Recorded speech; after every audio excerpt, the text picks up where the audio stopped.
오늘 나눌 제목은요, 약함을 아시는 주님입니다. 변화산의 경험을 주시다. 약함을 아시는 주님. 또 다른 이름은 자랑할 믿음. 이 제목으로 마태복음 17장 1절부터 8절 성경입니다.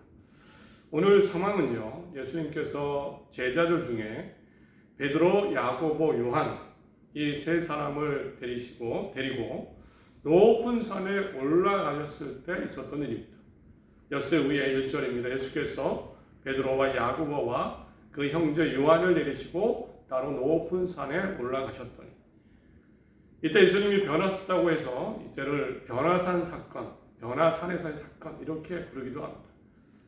자세히 보면 잘 짜여진 한편의 영화 연극 같은 그런 사건이라고 할 수 있습니다. 내용은 조금 다르지만 마태복음, 오늘 마태복음, 마가복음, 누가복음에 동일하게 기록될 정도로 정말 제자들의 마음속에 깊이 내렸던 사건입니다. 오늘 마태복음을 중심으로 이 일의 내용을 먼저 이렇게 정리해 보겠습니다. 예수님이 어느 날 따로 베드로, 야고보, 요한을 데리고 높은 산에 올라가셨습니다. 야고보, 요한은 형제죠. 누가복음에는 기도하러 올라가셨다라고 구체적인 설명까지 덧붙였습니다. 산 위에 올라간 제자들, 그런데 이곳에서 세 가지 놀라운 경험을 하게 됩니다. 먼저 제자들은요, 예수님의 얼굴이 해같이 빛나는 것을 보게 됩니다. 해같이 빛났습니다. 그 옷이 눈부신데 그들 앞에서 변형되사 그 얼굴이 해같이 빛나며 옷이 빛과 같이 휘어졌다. 영광의 광채, 그냥 빛이 아니고 영광의 광채. 사람이 빨래를 해서는 도저히 그렇게 희귀할 수 없는, 그렇게 예수님의 얼굴과 옷이 휘어지는 그 영광의 광채를 보게 됩니다. 이뿐 아닙니다. 그 다음에 제자들 또 다른 특별한 상황을 보게 됩니다. 또 듣게 됩니다. 예수님과 이야기하는 모세와 엘리야 선지자가 보입니다. 그때의 모세와 엘리야가 예수와 더불어 말하는 것이 그들에게 보이거든. 모세는 구약의 율법을 만든 유대 민족의 뿌리 같은 근간이 되는 인물입니다. 가장 위대한 지도자, 나라가 세워질 때 하나님의 말씀을 가져온 사람. 엘리야는 구약 시대에서 가장 강한 영적인 선지자 중에 하나였습니다. 하나님과 대화를 하기도 하고 갈멜산 꼭대기에서 이방 선지자들과 홀로 싸워서 승리한 선지자. 이들은 유대인들에게 가장 유력한 인물이었는데 이 제자들의 눈에 모세와 엘리야가 보이는 겁니다. 예수님과 함께 이야기하고 있는 겁니다. 그리고요, 누가복음에는 심지어 모세와 엘리야가 이런 이야기를 하는 것을 제자들이 듣게 됩니다. 누가복음 9장 31절에 영광 중에 나서 모세와 엘리야가 영광 중에 빛 가운데 나타나서 장차 예수께서 예루살렘에서 별세하실 것을 말할시, 예루살렘에서 죽으실 것을 이야기한 겁니다. 하필 왜 그 이야기였을까? 제자들은 모세와 엘리야가 예수님과 이야기를 나누는 그 광채의 사건을 보게 되고, 그 속에서 모세와 엘리야가 하는 이야기, 예수님이 예루살렘에서 죽을 것이다, 이 얘기를 듣게 됩니다. 수많은 이야기 중에 이 이야기를 듣게 됩니다. 아무튼 예수님과 모세와 엘리야를 보고는 감격한 베드로가 초막 3개를 짓겠습니다. 여기 사는 게 좋겠습니다. 이런 말을 할 정도로 큰 감동을 받습니다. 그런데 이 두 경험, 놀라운 일인데 두 경험도 이제는 놀람을 넘어, 감격을 넘어 두려움을 느끼는, 정말 말 한마디도 못하는 그런 상황이 벌어집니다. 그것은 하나님의 음성을 이 자리에서 듣게 된 겁니다. 5절에 말할 때에 호련히 빛난 구름이 그들을 덮으며 구름 속에서 소리가 나서 이르시되 이는 내 사랑하는 아들이요 내 기뻐하는 자니 너희는 그의 말을 들으라. 베드로의 말이 끝나기도 전에 제가 초막세계 지켰습니다. 끝나기 전에 하나님의 음성이 들렸습니다. 이는 내 사랑하는 아들이다. 기뻐하는 아들이다. 너희는 그 예수의 말을 들어라. 하나님의 명령조의 말씀입니다. 그는 내 아들이고 그의 말을 들어야 한다. 말이 못하고 두려움에 땅에 납작 엎드렸습니다. 예수님이 오셔서 손을 대시자 그제서야 눈을 떴습니다. 고개를 들고 다시 보니 아무것도 보이지 않았습니다. 서두에서 말씀드린 대로 마치 잘 짜여진 연극 영화를 보는 것 같습니다. 아주 감동적이며 경외감이 느껴지는 그 상황을 경험합니다. 예수님의 광채가 났고 영광의 광채를 받고 예수님의 죽으심을 이야기하는 모세와 엘리야를 받고 그리고 내가 내 하나님 내 아들이다. 그의 하는 말을 들어라라는 하나님의 음성까지 관련성이 없어 보이는 세 가지 상황인데 사건인데 이 모습 경험인데 마치 한편의 영화 연극을 보는 것처럼 두려움과 놀람의 경험을 합니다. 예수님의 목적이 무엇이었을까? 그냥 자랑하시려고 하신 것은 분명히 아닙니다. 느낌만 봐도 그렇습니다. 무엇 때문에 베드로, 야고보, 요한에게 이 경험을 하셨을까? 그런데 왜 제자들에게 이런 일을 하셨는지 실마리가 되는 표현이 1절에 있습니다. 1절에 엿새 후에 예수께서 베드로와 야고보와 그 형제 요한을 내리시고 따로 높은 산에 올라가셨다. 엿새 후입니다. 누가복음에는 8일 후에라고 써있습니다. 사실 엿새 전에 앞 16장입니다. 엿새 전에 예수님과 제자들 베드로와 야고보 요한 사이에 일이 하나 있었습니다. 엿새 전에. 그리고 그 6일 후에 그 일 6일 후에 예수님의 제자들을 데리시고 이 변화산 사건을 경험하게 하신 겁니다.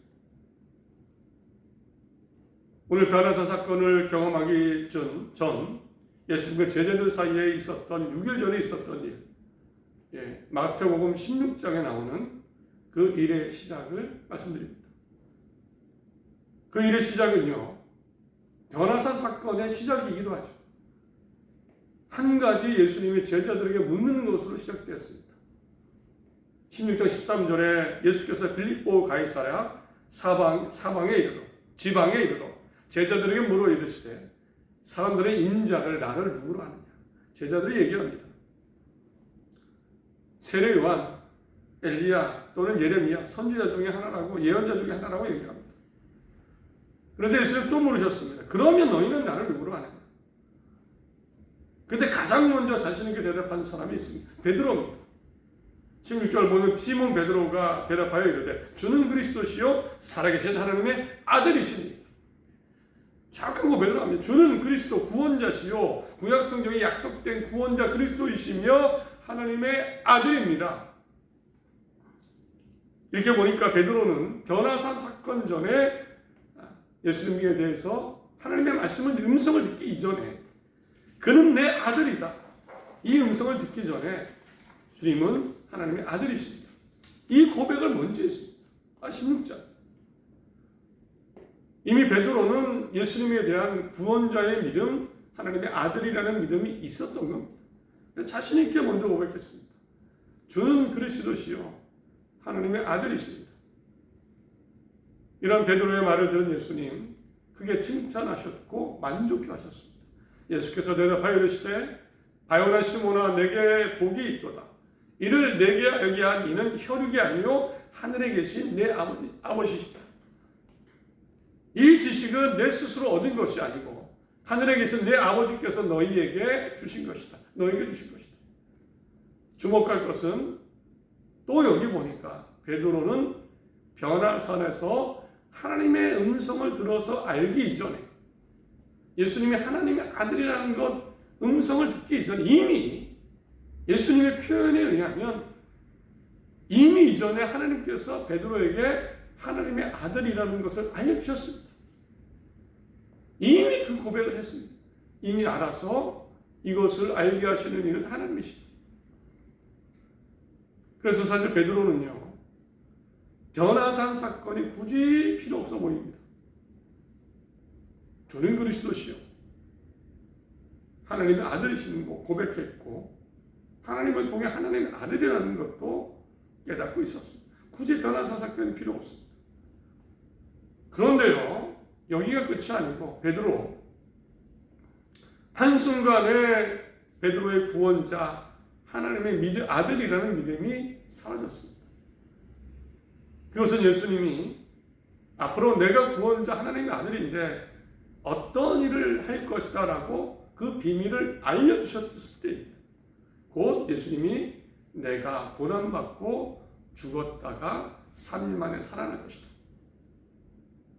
이것을 듣자마자 그 믿음은 사라지고, 분명히 그 믿음을 들었는데, 믿음을 가졌는데, 그러나 당시의 기득권 장로, 대제사장, 서기관들에게 내가 고난받고 죽을 것이다, 죽음으로 끝나지만 그러나 3일 만에 살아날 것이다, 이 이야기를 듣자마자 그 믿음은 사라지고 베드로는 예수님을 뜯어 말리기 시작했습니다. 손을 잡고 뜯어 말렸습니다. 22절, 베드로가 예수를 붙들고 항변하여 이르되 주여 그리 마옵소서, 이 일이 결코 죽게 미치지 아니하리이다. 조금 전에 구원의 믿음, 하나님의 아들이라는 놀라운 믿음, 그 믿음은 온데간데 없고 정반대로 뜯어 말렸습니다. 그렇게 하시면 안 됩니다. 그래서 예수님도 이번에는 칭찬이 아닌 이런 말씀하셨습니다. 사탄아, 내 들어오라.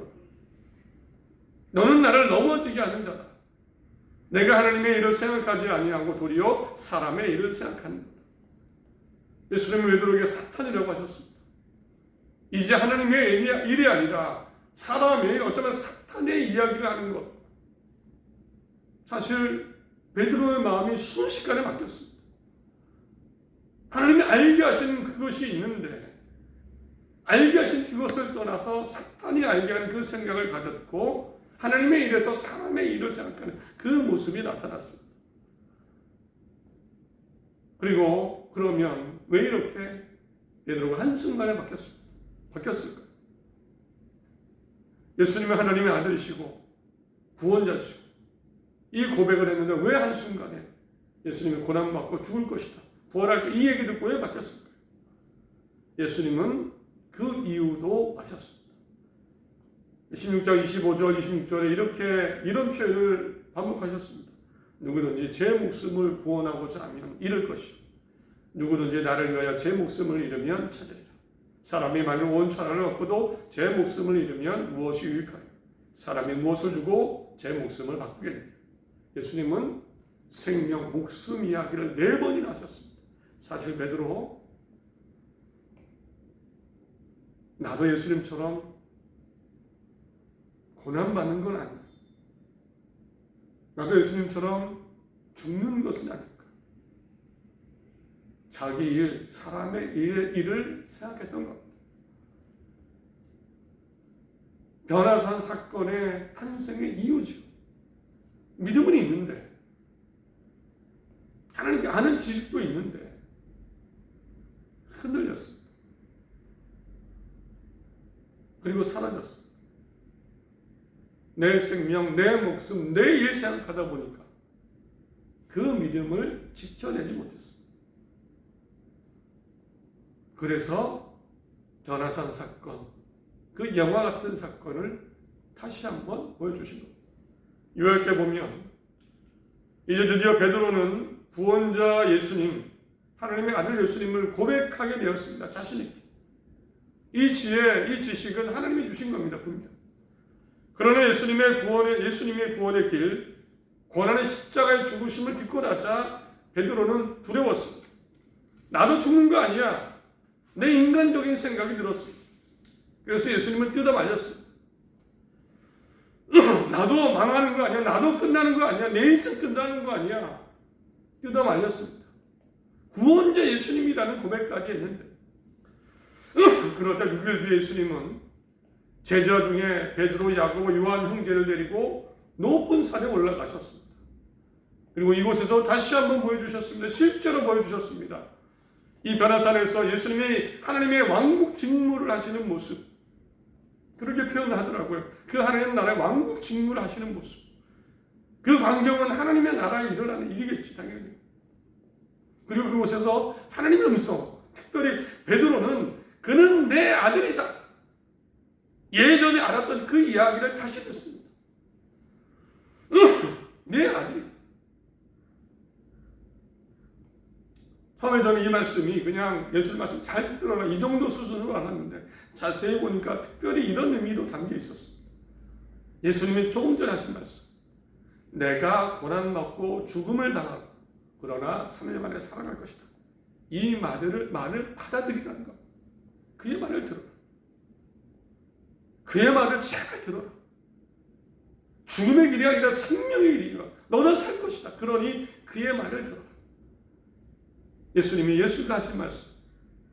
내가 고난받고 그러나 3일 만에 죽게 되겠지만 내가 3일 만에 살아날 것이다. 그 말을 수용해라. 받아들여라. 이 말씀을 듣게 되었습니다. 베드로 어떻게 되었을까요? 바뀌었을 겁니다. 분명히 바뀌었을 겁니다. 한편의 감동적인 영화를 봐도 그 마음에 감동이 있는데 놀라운 은혜의 경험, 그 사건을 경험하고 봤습니다. 바뀌었을 겁니다. 힘이 났을 거고 다시 일어나서 나아갈 수 있었을 겁니다. 이 모습을 생각해보면, 이런 상황을 생각해보면 연약한 제자 베드로를 보시고 그 연약한 베드로를 위해 역사하시는 연극 영화를 만드신 주님과 하나님의 모습을 봅니다. 그 마음을 봅니다.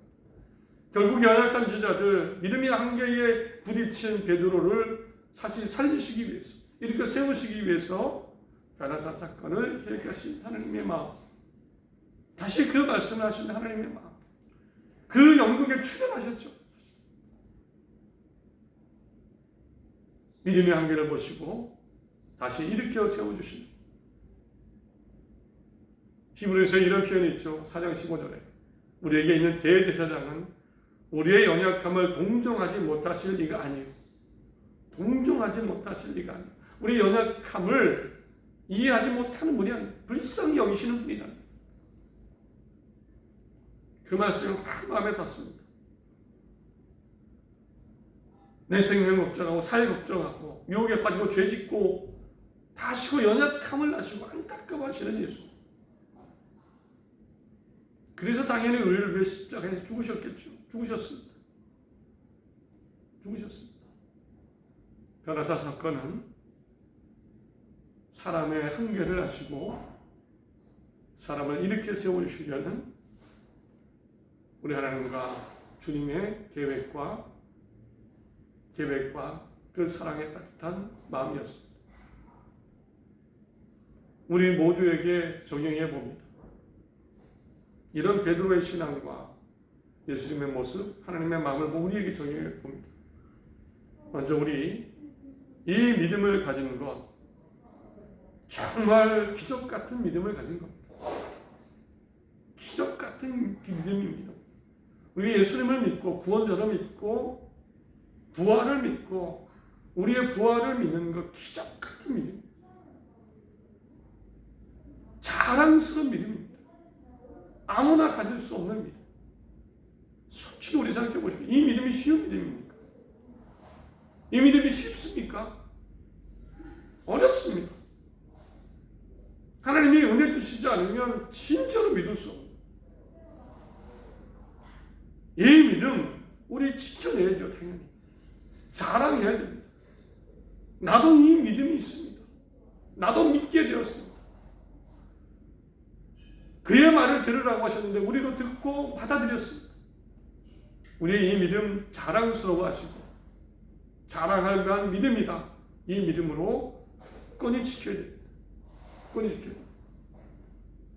그리고 연약함을 하시고 그 믿음을 위해서 변화사 사건을 준비하신 예수님과 하나님, 이런 사랑의 하나님이, 주님이 우리의 모든 것도 하시고 우리와 함께 하시며 우리를 좋은 길로 인도하실 것입니다. 그리고 갚아주실 것을 우리 또한 믿을 수 있습니다.